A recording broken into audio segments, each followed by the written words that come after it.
Assalamualaikum warahmatullahi wabarakatuh. Salam sejahtera dan salam satu JKR. Alhamdulillah, sekali lagi kita bertemu dalam rancangan Bual Bicara. Rancangan Bual Bicara pada kali ini akan membincangkan mengenai penganjuran Majlis Amanat Timbalan Ketua Menteri 1 merangkap Menteri Kejaraya Sabah Yang Berhormat Datuk Seri Bong Mokhtar bin Radin dan penyampaian Majlis Anugerah Perkhidmatan Cemerlang tahun 2020 Jabatan Kejaraya Sabah yang bakal diadakan pada 23 hari bulan Disember yang akan datang. Saya kira penganjuran majlis ini perlu ada sedikit perbincangan dilakukan. Lebih-lebih lagi kita masih berada dalam situasi yang menggusarkan, yang mana kita belum lagi bebas daripada serangan musuh yang tidak kelihatan, iaitu COVID-19.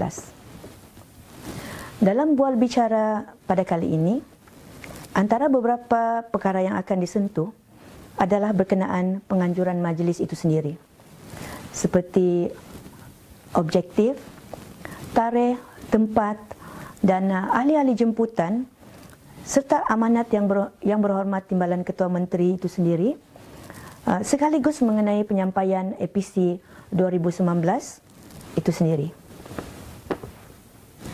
Selain itu, bual bicara juga ingin mengetahui apakah syarat-syarat ataupun alat kayu pengukur yang digunakan oleh Jabatan Kejaraya dalam membuat pemilihan calon bagi penerima Anugerah Perkhidmatan Cemerlang JKR pada tahun 2019.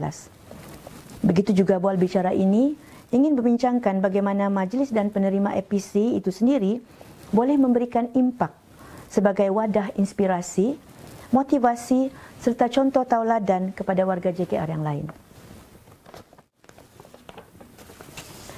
Justru itu, bagi membincangkan lebih lanjut mengenai perkara-perkara ini, kita telah mengundang khas Tuan Haji Kamaluddin Haji Awang Abbas selaku pengurusi penganjur bagi Majlis Amanat Timbalan Ketua Menteri 1 merangkap Menteri Kejaraya Sabah Yang Berhormat Datuk Seri Bong Mokhtar bin Radin dan penyampaian Anugerah Perkhidmatan Cemerlang APC Jabatan Kejaraya Sabah bagi tahun 2020.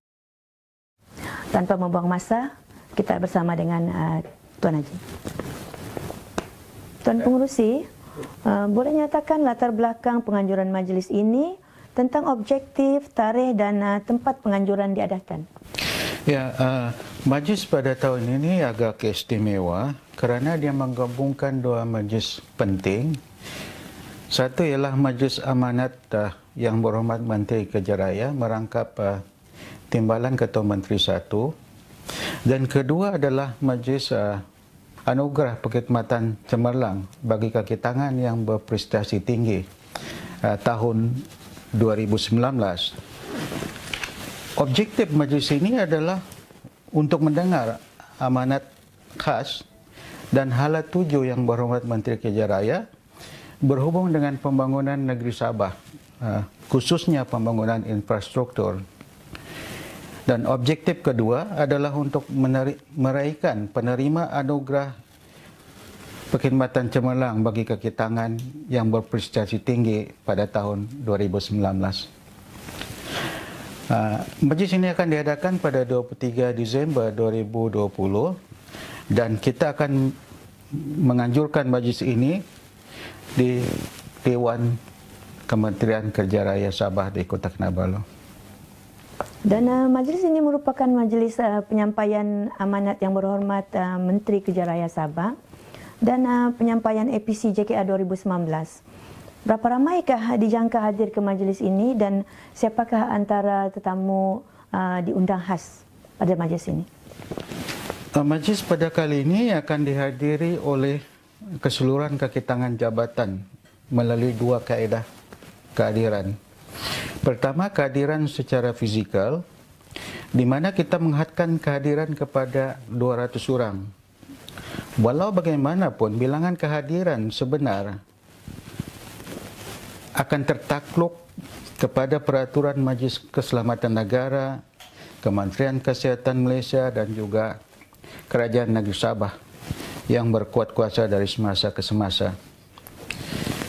Pertama kali dalam sejarah, kita akan membuat kehadiran secara maya. Perintah kawalan pergerakan mengajar kita untuk berfikir di luar daripada kebiasaan dan mendorong kita untuk meneroka cara baru untuk memastikan objektif majlis ini tercapai. Maka pada kali ini, sesuai dengan perkembangan teknologi, lintas langsung akan diadakan yang boleh disertai oleh seluruh kaki tangan JKR dimanapun mereka berada di negeri Sabah ini.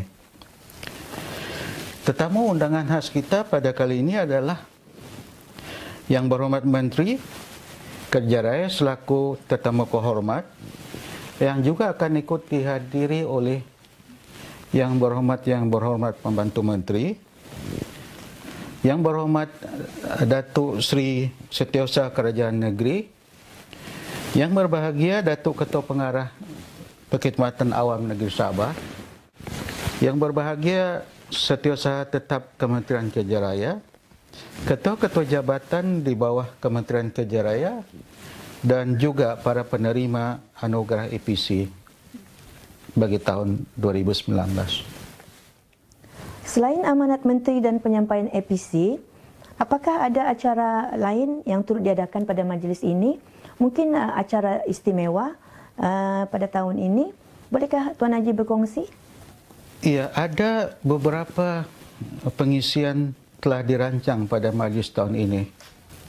Tetapi setelah mengambil kira Perintah Kawalan Pergerakan Pemulihan yang masih berkuat kuasa sehingga 31 Disember 2020 dan juga Perintah Kawalan Pergerakan Bersyarat bagi negeri Sabah yang dijangka berakhir pada 20 Disember 2020, maka Jawatankuasa Penganjur telah memutuskan agar majlis ini disambut dan dilaksanakan secara sederhana tetapi penuh bermakna. Dalam kesederhanaan ini, Jawatankuasa berkeyakinan tinggi dan percaya bahawa penganjuran majlis tahun ini akan tetap mencapai objektifnya. Kami difahamkan pada tahun ini sebanyak 81 orang yang bakal menerima APC. Apakah alat kayu pengukur yang digunakan pakai oleh jabatan ini untuk memilih calon yang layak menerima anugerah Perkhidmatan Cemerlang pada tahun 2019? Ya, kayu pengukur pemilihan calon penerima antaranya adalah pertama, mesti mempunyai prestasi 85% ke atas, mempunyai ketekalan prestasi 3 tahun berturut-turut, kaki tangan yang mempunyai markah tertinggi dari setiap cawangan dan daerah, dianugerahkan setelah mencapai putaran 3 tahun penerimaan dari kalangan kaki tangan yang berprestasi tinggi, dan kita juga mempertimbangkan kaki tangan yang akan bersara pada tahun ini atau bersara pada awal tahun depan. Selaku pengurusi majlis, apakah harapan Tuan Haji terhadap penganjuran APC pada tahun ini, khususnya kepada bakal-bakal penerima APC 2019? Mungkinkah ianya menjadi inspirasi, inovasi ataupun contoh kepada warga JKR yang lain? Ya, pada saya bakal-bakal penerima APC seramai 81 orang merupakan kaki tangan terpilih daripada sejumlah kaki tangan berprestasi tinggi. Sewajarnya anugerah ini tidak saja menjadi penerima sebagai model ikutan ataupun role model kepada kaki tangan lainnya, tetapi juga memainkan peranan sebagai ejen perubahan kepada semua kaki tangan demi untuk memacu kecemerlangan jabatan. Tahun 2019 mencatatkan satu lagi sejarah baru bagi kaki tangan JKR, di mana seramai 1,492 orang kaki tangan bersamaan dengan 74% daripada keseluruhan kaki tangan jabatan dari pelbagai peringkat merupakan kaki tangan berprestasi tinggi.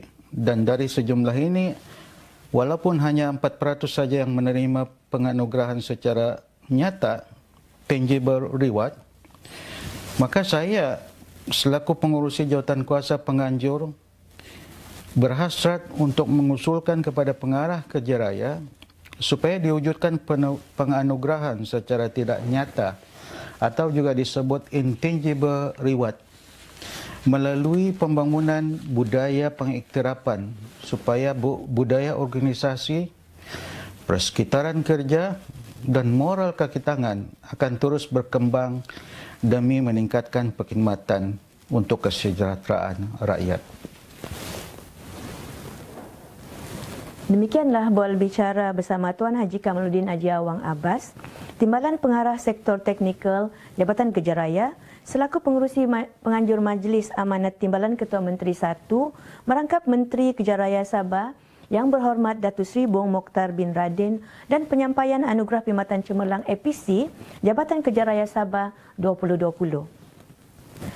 Semoga segala perkongsian yang diberikan oleh beliau tadi dapat memberikan panduan dan manfaat kepada seluruh warga JKR agar terus memberikan perkhidmatan yang terbaik sekaligus bukan sahaja dapat mencapai kejayaan secara individu melalui APC, malah mencapai kejayaan secara kolektif dan melonjakkan nama JKR Sabah sebagai satu jabatan kerajaan yang terbaik dalam memberikan perkhidmatannya kepada rakyat Sabah keseluruhannya. Sekian, sampai jumpa lagi.